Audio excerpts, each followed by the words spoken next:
Tapi sebetulnya apa yang dilakukan polisi itu adalah bagaimana polisi itu dicintai, disegani dengan apa yang dia buat. Polisi juga bukan dewa.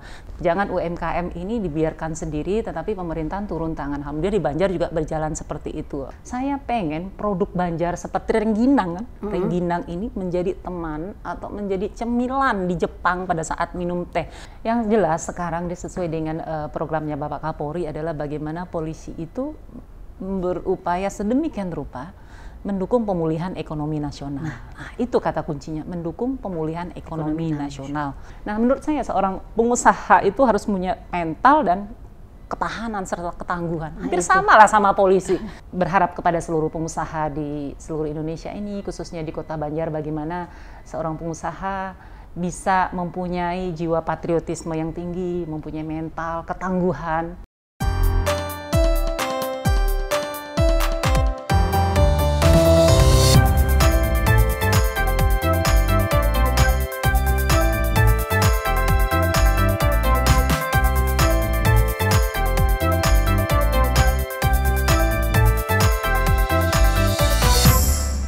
Assalamualaikum warahmatullahi wabarakatuh. Welcome to Hai Podcast, bincang hangat penuh semangat.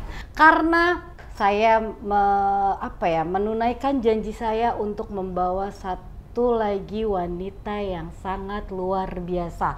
Setelah kemarin saya mewawancarai satu wanita yang luar biasa, sekarang juga adalah seorang wanita yang tegas, terus santai, terus gokil, maaf, terus uni, karena beliau backgroundnya adalah Sumatera Utara, dia uni Sumatera Barat. Oh, Sumatera Barat ya, sorry, Sumatera Barat.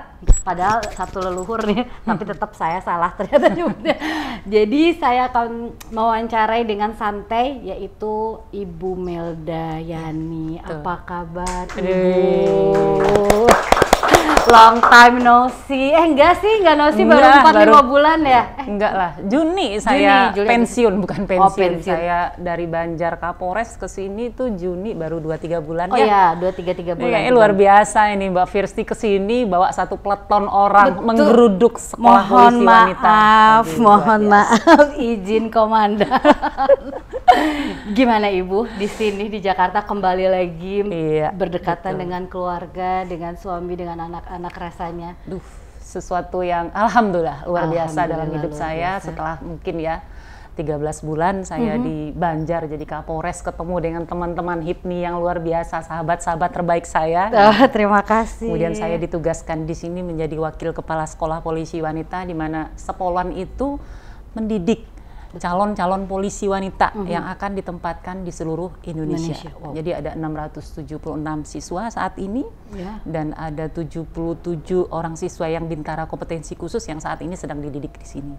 Lumayan kesibukan, lumayan banyak. Makin padat. Ya relatif lah. Relatif. Di sudut mana kita melihat itu padat, tetapi yang penting bagaimana kita bisa menyenangi sebuah pekerjaan apapun itu, karena tugas polisi itu adalah melaksanakan, melindungi, mengayomi dan melayani masyarakat.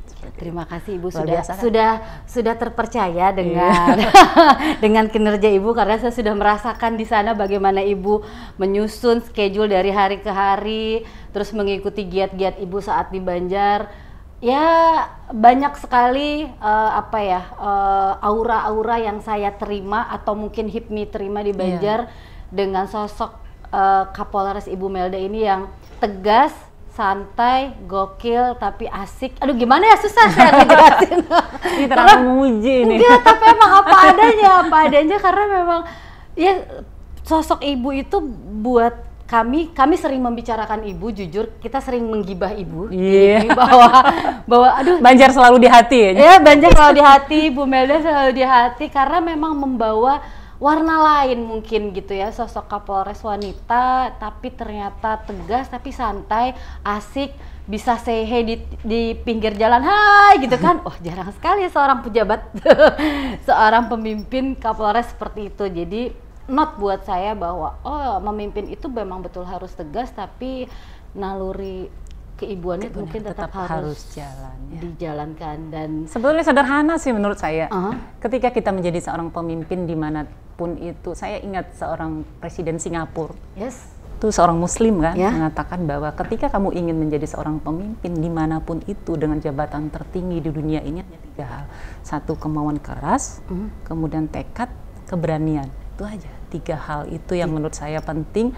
Dan bagaimana kita menjadikan seorang pemimpin bukan berarti sebagai bos. Ini beda nih, pemimpin dan bos ya.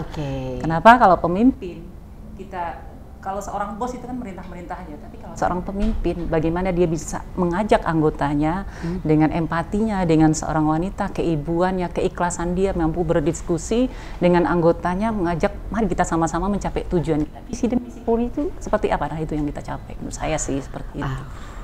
Aduh, kalau udah ngomong sama ibu, kadang-kadang saya suka agak selepet, suka manggilnya Uni karena memang sama-sama. Boleh kok, di sini juga boleh. Boleh. Jangan Bu, nanti ada yang marah. Terus ibu, saya pengen tahu sosok Ibu Meldayani ini menurut pribadi ibu tuh, saya tuh seperti apa? Aku tuh seperti apa sih sebenarnya?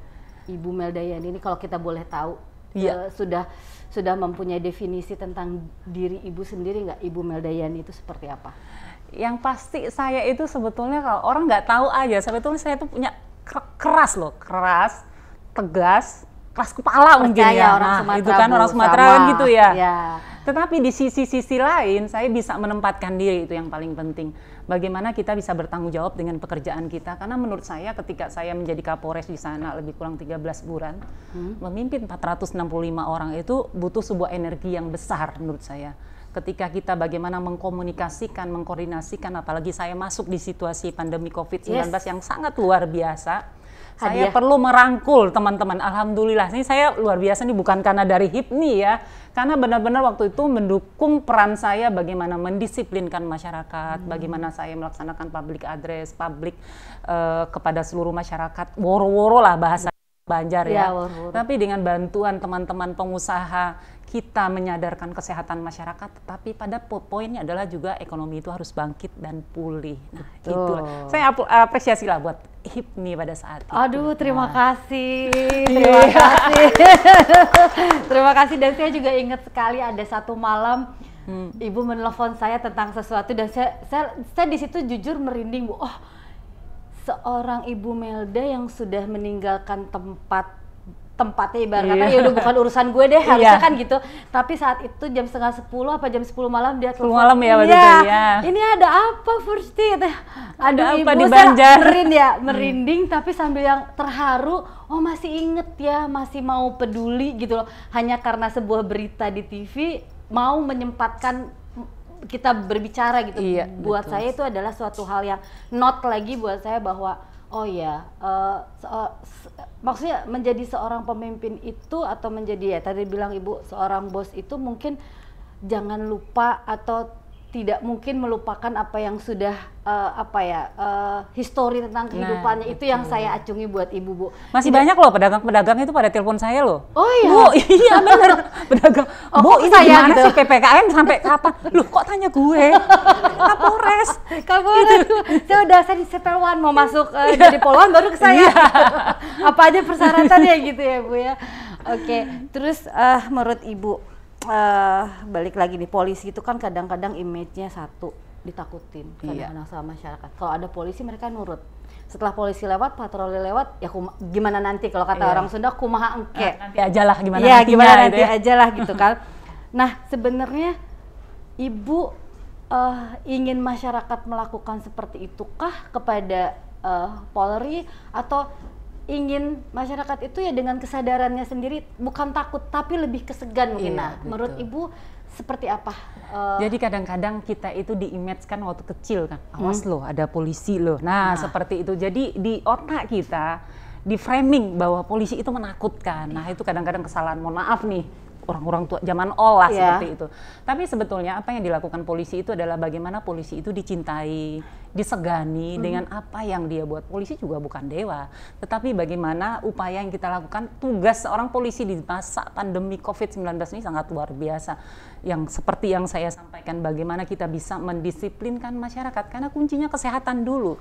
Setelah kesehatan ini dengan kepatuhan mereka terhadap protokol kesehatan dengan 3M, 5M ataupun 3T-nya itu berjalan dengan baik sehingga ekonomi ini bisa pulih kan. Sekarang kita doa alhamdulillah di Jakarta ini sudah level 2, level 3 di mana aktivitas masyarakat sudah mulai, peluang-peluang ekonomi sudah mulai bergeliat, UMKM sudah mulai maju. Nah, hal-hal itulah bagaimana polisi bisa menjembatani dengan para pengusaha sehingga kegiatan mereka berjalan dengan tetap tertib, lancar, aman, tetapi protokol kesehatan juga tetap dijalankan. Kuncinya sebetulnya itu sederhana. Dan buat saya Ibu mohon maaf, seorang penegak hukum seperti Ibu sekarang juga mungkin sebagai Wakasek Polwan ini, tapi masih memikirkan ekonomi gitu loh. Ekonomi tetap harus berjalan, ekonomi tidak bisa dibunuh.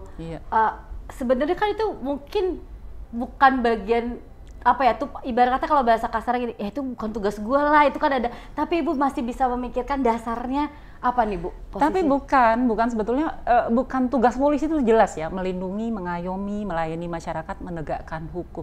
Tapi bagaimana kita bisa menjaga stabilitas hukum, kepastian hukum terjamin kalau masyarakat ini atau pelaku-pelaku usaha ini tidak dapat kepastian hukum dari polisi. Contoh yang dilakukan polisi, bagaimana polisi mendukung pemulihan ekonomi nasional dengan kegiatan yang dilakukan. Contoh, sekarang polisi loh yang membantu penyaluran bantuan sosial. Jelas. Polisi loh yang dikedepankan melaksanakan vaksin kan seperti itu. Coba lihat di gerai-gerai yang ada di Polsek, di Polres segala macam polisi. Bukan berarti karena saya polisi, saya menyombongkan diri, polisinya polisi hebat. Tapi tidak. memang kenyataannya seperti itu. Kenyataannya seperti itulah bagaimana ekonomi bisa berjalan, kepastian hukum berjalan dengan baik. Inilah kita saling bersinergi antara pelaku usaha. Harapan kami inilah COVID ini segera berakhir di mana pelaku-pelaku usaha ini bisa berjalan sesuai dengan mendapatkan kepastian hasil yang lebih baik seperti itu.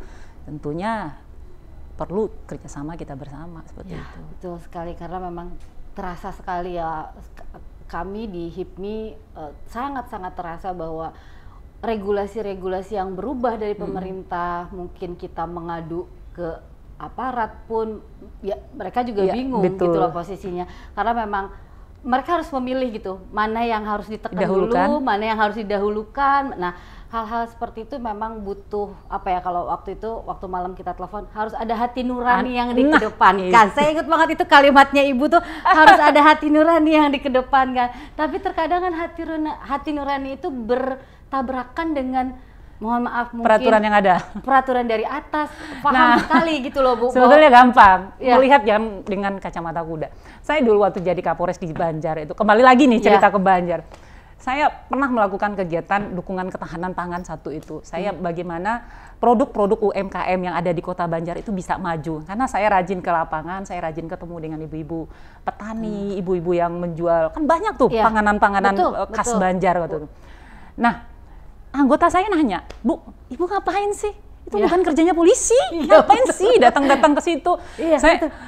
Mereka sampai bilang gini, "Aduh, Ibu ini rendiatnya cuma 4, bisa jadi 12, ngapain sih Bu?" Katanya gitu kan. atau mungkin karena Ibu nggak ada bapak di sana, jadi nggak ada yang dikerjakan, jadi mencari pekerjaan gitu atau gimana Bu? Enggak lah. Enggak.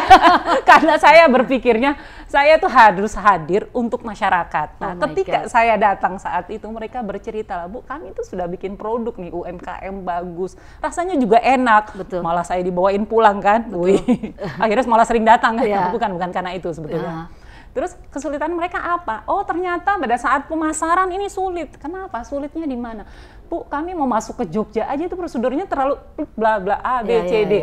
Saya telepon Bu Wali Kota, saya telepon Kadis UMKM, bisa nggak nih produk UMKM ini bisa punya etalase sendiri?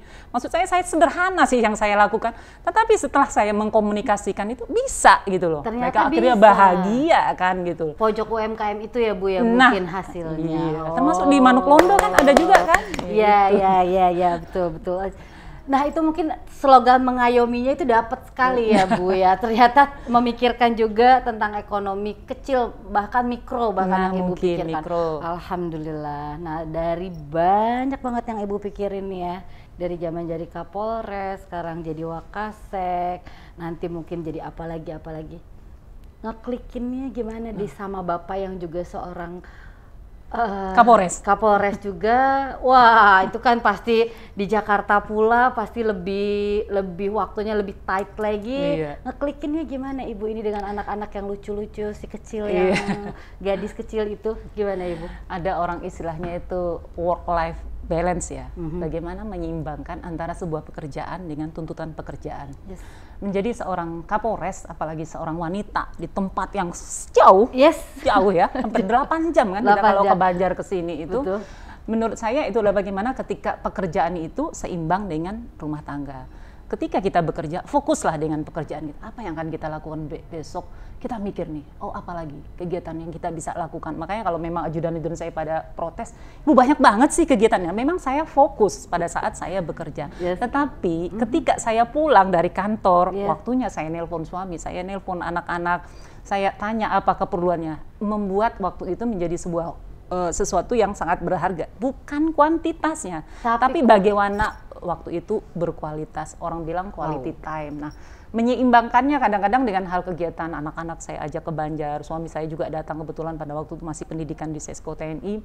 Akhirnya membuat vacation. Kalau orang bilang ada sebuah lagu ya, Making Love Out Nothing at All ya. Bagaimana memunculkan cinta dari hal-hal yang sederhana. Hal-hal kecil gitu. Siapa yang ketika suami datang, anak romantis.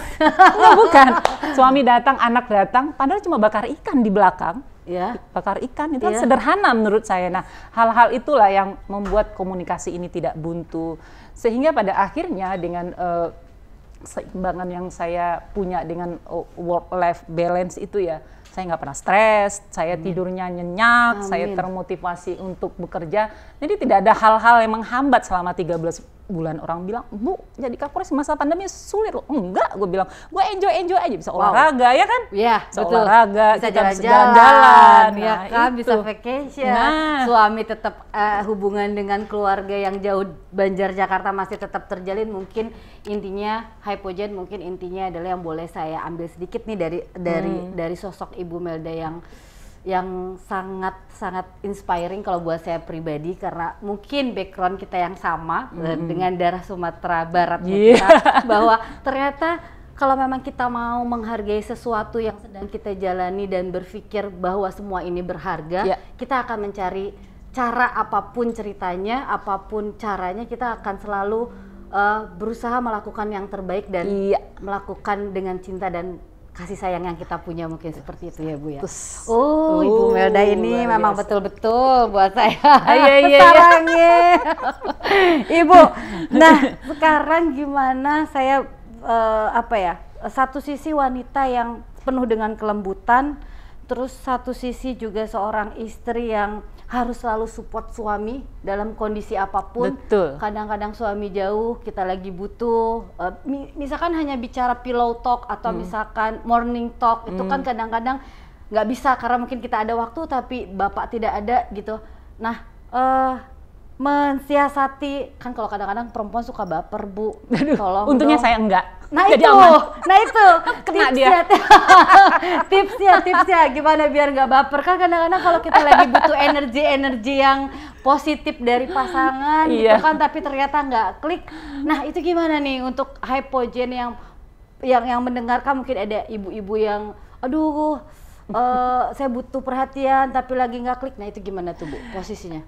Jadi saya sama suami membiasakan jam 6 pagi. Jam 6 pagi itu waktu saya berkomunikasi dengan suami. Dia menceritakan kegiatan dia, saya menceritakan kegiatan saya.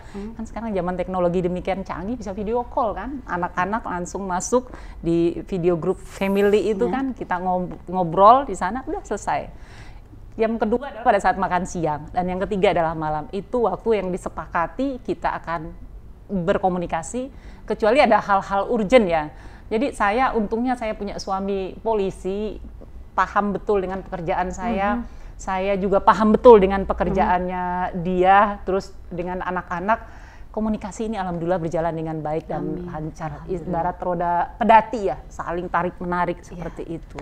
Dan kalau boleh saya tahu lagi, jadi sekarang kita Hypojen kita gali sedikit aja, gali sedikit. Siapa tahu mau jawab, kalau nggak jawab ya udah terima nasib aja.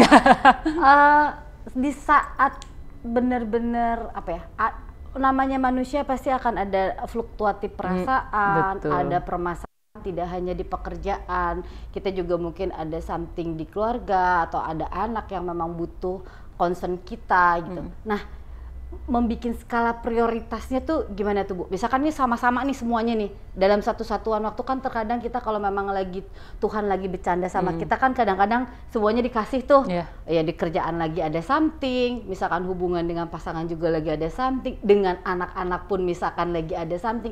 Ibu membikin skala prioritasnya sebagai seorang wanita yang pasti lebih aduh gimana nih gitu kan, posisinya serba salah. Nah, dengan kalau mungkin saya yang tidak punya tanggung jawab terhadap jabatan mungkin akan lebih enjoy gitu ya Bu, menurut saya. Tapi kan Ibu bebannya tidak hanya memikirkan tentang urusan pribadi, ada yang harus dipikirkan masyarakat mungkin saat Ibu jadi Kapolres atau sekarang sedang jadi Wakasek, juga tentang anak didik Ibu. Memilihnya seperti apa yang harus Ibu lakukan?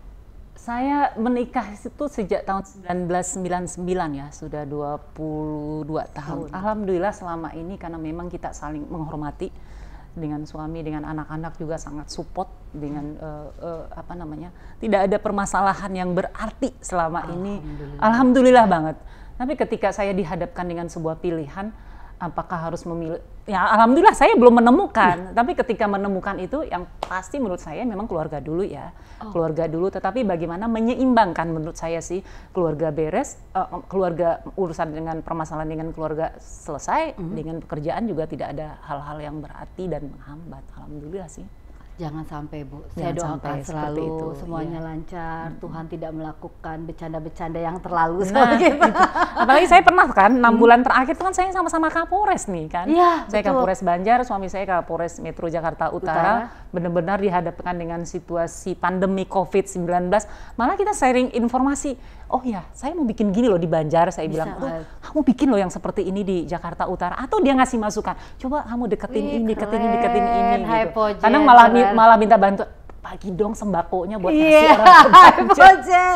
Ternyata ada gunanya juga. Kesetaraan Jakarta lebih banyak kan, Banjar agak kirim dikit 10% lah ke Banjar gitu kan. Sampai Bu seperti itu. Sampai seperti itu. Udah kamu butuh apa, support apa? Ya udah saya kirim seperti itu. 6 bulan terakhir kan, dari Januari suami saya Kapolres Utara sampai Juni kan, saya 6 bulan. 6 bulan masih malah support lah, saling support dan saling bekerja sama dengan sangat baik ya. Termasuk sekarang dia yang support jadi Wakasepolwan. Alhamdulillah, asik banget ya punya soulmate dalam segala hal kan, berarti dalam berkasih sayang, dalam berkarir, dalam membangun. Kayak temen jadinya. Ya itu yang kadang-kadang kita butuhkan ya, Hepojen. Curhat. Ibu, sekarang kita balik lagi. Concern Ibu terhadap UMKM atau wanita-wanita yang juga berjuang untuk keluarganya dengan home industrinya ya. UMKM pastikan skala kecil ya Bu ya. Di saat pandemi seperti ini mungkin Ibu punya solusi atau punya tips atau punya motivasi untuk wanita-wanita yang sedang berusaha untuk membantu ekonomi keluarganya, membantu suaminya dalam kondisi yang memang kita entah sampai kapan seperti ini. Sebetulnya saya sangat bangga sama mereka ya. Kembali lagi nih pengalaman di Banjar. Tidak ada satu tempat UMKM yang mungkin tidak pernah saya datangin selama saya 13 bulan di sana. Jadi mungkin rata-rata mereka kenal lah gitu. Saya melihat mereka tuh punya semangat buat maju luar biasa, punya kemauan, percaya diri, disiplin, tanggung jawabnya luar biasa. Tetapi mungkin ada hal-hal tertentu yang perlu dikomunikasikan dengan pemerintahan. Jadi jangan UMKM ini dibiarkan sendiri, tetapi pemerintahan turun tangan. Alhamdulillah di Banjar juga berjalan seperti itu. Apalagi gabungan organisasi HIPMI yang luar biasa di Banjar, sehingga produk-produk mereka tuh sangat laris manis ya di Banjar, sampai kalau bisa sih mendunia. Amin. Saya pernah pada waktu itu dapat cerita dari seorang dari Bank Indonesia bilang, saya pengen produk Banjar seperti rengginang kan, rengginang ini menjadi teman atau menjadi cemilan di Jepang pada saat minum teh. Saya punya obsesi saya seperti itu pada waktu itu. Saya ngomong lah dengan Bu Wali Kota, Bu ayolah Bu Wali, UMKM di Banjar ini luar biasa. Ayo kita berikan bantuan, kita berikan support, kita strategi marketingnya kita atur sedemikian rupa sehingga mereka itu bisa lebih maju. Betul. Karena apa? Mereka produknya bagus, nikmat, enak, Tapi mungkin dari sisi pengemasan dan lain-lainnya kurang, sehingga harganya juga kurang bersaing. Sementara kalau dijual ke tempat lain, di packing lebih kecil lagi, ternyata malah hasilnya lebih baik kan, seperti itu. Nah, menurut saya seorang pengusaha itu harus punya mental dan ketahanan serta ketangguhan. Hampir sama lah sama polisi. Punya mental, ketangguhan, punya dedikasi, kerja keras, disiplin, tanggung jawab, terus selalu update. Ketika situasi pandemi yang kita nggak tahu kan, harus melirik atau melihat peluang usaha yang lain seperti itu. Jadi cepat banting setir gitu, seperti itu. Nah itu kadang-kadang yang menonton di suatu tempat, ya udah, saya bisanya cuma bikin keripik pisang, ya udah, padahal mungkin pada saat itu tidak lagi ngetren gitu loh. Nah, banting setir seperti itu. Harus lebih kreatif mungkin ya. Kreativitas ya. Kadang mungkin mereka juga, ya itu ya, mentalitas atau mungkin karena mereka sudah down, mungkin ibu, jadi mereka sudah tidak bisa mencari, gitu loh. Sedangkan mereka adalah juga sosok tulang punggung di keluarganya wanita-wanita ini gitu. Karena saya juga memohon izin ke ibu, adakah saran atau karena kebetulan memang yang kita anggota kita juga banyak wanita-wanita yang memang kita perlu support sebagai dia ibu juga. Kadang-kadang mungkin dia single fighter karena tidak punya pasangan gitu kan, single mother, tapi dia juga berusaha mencari sesuap nasi atau rezeki untuk keluarganya. Ibu memberikan motivasi, mohon maaf kalau memang bisa kasih motivasi untuk mereka seperti apa? Buat ibu-ibu yang UMKM di luar sana yang luar biasa. Yang luar biasa itu. Saya tetap semangat ya, tetap semangat. Apapun permasalahan COVID ini terjadi seluruh dunia, tidak hanya kita aja. Tetapi bagaimana sekali lagi kita punya kepercayaan diri, kemudian kemauan. Setelah kepercayaan diri kita kemauan, kita punya semangat untuk selalu bangkit. Tidak ada sebuah persoalan yang tidak ada solusinya, seperti itu. Betul. Kemudian berani menanggung risiko. Ketika pengusaha menurut saya sih sudah punya lah sifat seperti itu ya. Ketika ini resikonya terlalu besar, ya banting setir, seperti itu, update. Kemudian selalu nambah knowledge, skill dan attitude, itu penting. Kenapa? Misalnya sebuah produk keripik pisang, ini dengan ini mungkin enak ini, tapi marketingnya strategi pemasarannya lebih bagus ini. Nah ini nggak mau belajar, stuck di situ seperti itu. Akhirnya ini nggak akan maju. Nah yang selanjutnya menurut saya juga perlu dorongan dari pemerintah. Mungkin sudah banyak yang dilakukan pemerintah di masa pandemi COVID-19 ini. Tetapi bagaimana kita juga bisa melihat peluang-peluang yang ada ya, peluang-peluang yang ada sehingga kita terus mengembangkan diri, kita semangat, kita punya motivasi tinggi, kemudian update dan hal-hal yang menurut saya jiwa-jiwa patriotisme itu yang perlu digali terus seperti itu. Bahwa masalah itu pasti ada jalan keluarnya ibu ya, nggak mungkin Tuhan kasih hanya masalahnya saja, tapi pasti ada. Terus kan saya suka kepo nih, Ibu, mohon maaf, kepo dengan medsosnya Ibu. Itu kayaknya hobi banget sama jalan-jalan. Agak sirik, maksudnya agak sirik nih dengan Ibu yang satu ini, dengan komandan yang satu ini kayaknya. Apakah itu sebuah terapi untuk Ibu jalan-jalan? Karena kelihatannya tuh kayaknya lagi senang sama water sport, kelihatannya lagi senang dengan diving Ibu. Kenapa ini? Ada apa dengan si olahraga-olahraga yang agak sedikit cowok ini? Sirik sih pengen nyoba, pengen diajakin, mau nggak gitu? Ayo Hipi mau diajak? Oh Hipi mau diajak. Tunggu di Ancol ya. Dengan senang hati anytime. Oke. Menurut saya kita butuh apa ya? Kebutuhan spiritual ya. Wow, kebutuhan spiritual hypogen ternyata. Di antara berbagai kesibukan Senin sampai Jumat. Di sini kan relatif santai ya, Senin sampai Jumat. Kalau di Kapolres kan Senin sampai Minggu nggak kenal 24 jam. Seperti itu. Nah, saya mulai menyenangi hobi-hobi seperti itu yang saya bilang itu membuat jiwa ini tenang kan gitu, membuat kita termotivasi untuk bekerja. Jadi mulai mencoba sesuatu yang baru menurut saya. Saya panjat tebing kan kemarin itu di Cimahi. Saya panjat tebing. Saya berusaha menaklukkan 125 meter dengan mengibarkan bendera Poluan kan pada waktu itu. Cuma diajak teman saya, lu berani nggak coba? Loh kenapa tidak? sesuatu. Nah itulah menurut saya mental seorang pengusaha juga gitu. Harusnya seperti lu itu. berani coba nggak? Kenapa tidak gitu loh. Yang penting kita mengerti caranya, diajarkan tutorial sebentar, punya kemauan, coba. Dan ternyata berhasil sampai atas. Itu kan? Ternyata seorang mental sama kan mentalnya dengan pengusaha. Sama banget. Itu. Karena kalau memang kita nggak berani tanda kutip mencoba dan berpikir positif dengan takut apa duluan. Takut duluan nggak maju-maju Bu, di situ aja. Di situ sebenarnya. aja kuncinya. Betul. Sama dengan flying boat, yang water sport yang pakai dan itu saya pengen banget Bu. Pengen. Nanti saya ajak. Terima kasih. Ternyata itu sulit menyeimbangkan. Saya pertama masih gini, jatuh, saya coba lagi, jatuh, saya berkali-kali minum air laut itu biar tonton gitu, berkali. Iya. Air kotor lagi kan, air laut. Betul. Tapi saya punya sekali lagi mental, pantang menyerah. Pantang menyerah. Saya coba lagi. Orang bisa, kenapa kita tidak? Nah itu, saya coba lagi, ternyata bisa. Kalau jet ski kan gampang ya, tapi kalau flying boat itu menurut saya, aduh, sebuah tantangan yang sebuah tantangan yang memang harus kita taklukkan dan jangan sempat menyerah, karena betul ada risikonya pasti di situ. Jatuh kan? Atau misalkan ya keseleo lah misalkan, atau badan sakit semua, itu sebuah resiko dari keputusan yang kita ambil. Tapi saat sudah bisa terbang seperti Ibu, kebahagiaan sendiri, kebanggaan. Setelah jatuh bangun, kita bisa berdiri ya Bu ya. Gagal lagi, gagal lagi, bangun lagi, dan pada akhirnya mental pengusaha kan harus seperti itu sebetulnya mental pengusaha. Dan ternyata mental seorang aparatur aparat. negara, aparat juga ternyata memang synchronize dengan pengusaha yang memang tidak boleh lemah. Harus kuat, pantang menyerah, dan positive thinking. Nah itu menurut saya Ibu.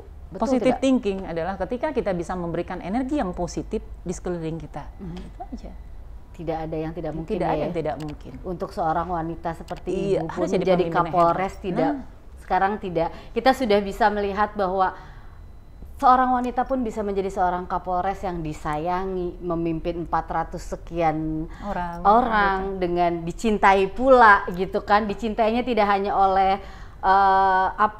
jajarannya, oleh anggotanya, tapi ternyata oleh masyarakat, terutama oleh HIPMI lah, oleh HIPMI pun sangat dicintai dan dirindukan kedatangannya. Kayaknya mainnya lewat-lewat aja, itu nggak lupa sama Pangandaran, kayaknya lupa sama Situ Mustika, kayaknya nih gimana nih harus next time nanti saya kesana lagi pasti. Not ya Ibu. Karena selalu di hati. Amin, terima kasih.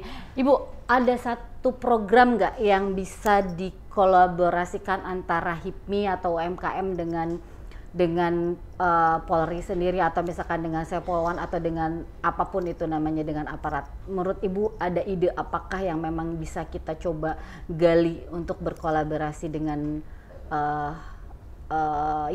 instansi yang Ibu sekarang pimpin, atau mungkin dengan keumumannya dengan Polri gitu? Yang jelas sekarang sesuai dengan programnya Bapak Kapolri adalah bagaimana polisi itu berupaya sedemikian rupa mendukung pemulihan ekonomi nasional. Nah, itu kata kuncinya, mendukung pemulihan ekonomi nasional. Mungkin itu secara makro. Secara mikronya apa yang mungkin dilakukan oleh Kapolres pada saat berkolaborasi dengan HIPMI. Dibuat aja giat-giat yang bersifat kolaborasi, bagaimana ekonomi ini bangkit, bagaimana produk-produk UMKM ini menjadi sebuah produk yang memang sangat menarik. Silahkan, ayo ibu-ibu kalau memang bikin produk yang perlu kita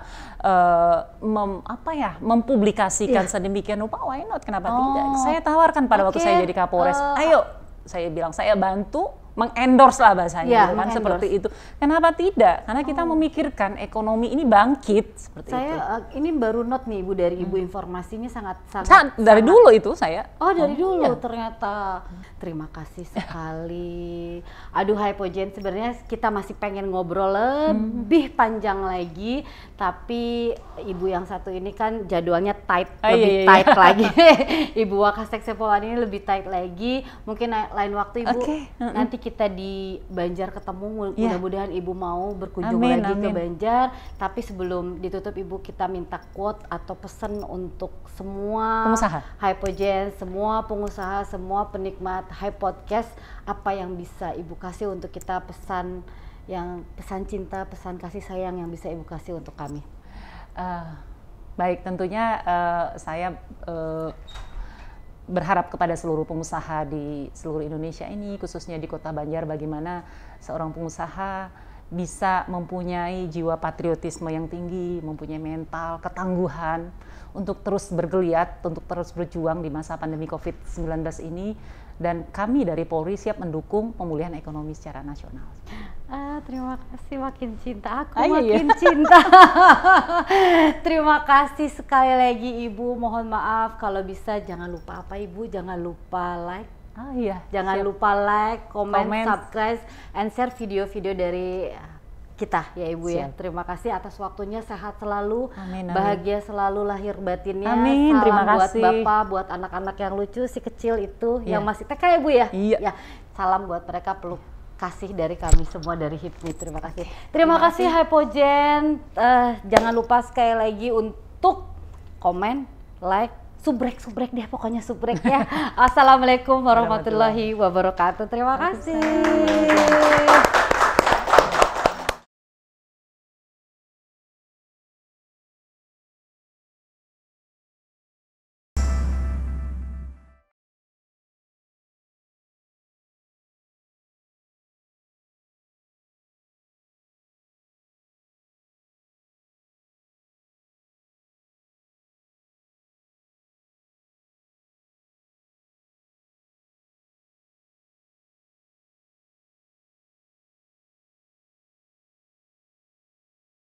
Tapi sebetulnya apa yang dilakukan polisi itu adalah bagaimana polisi itu dicintai, disegani dengan apa yang dia buat. Polisi juga bukan dewa.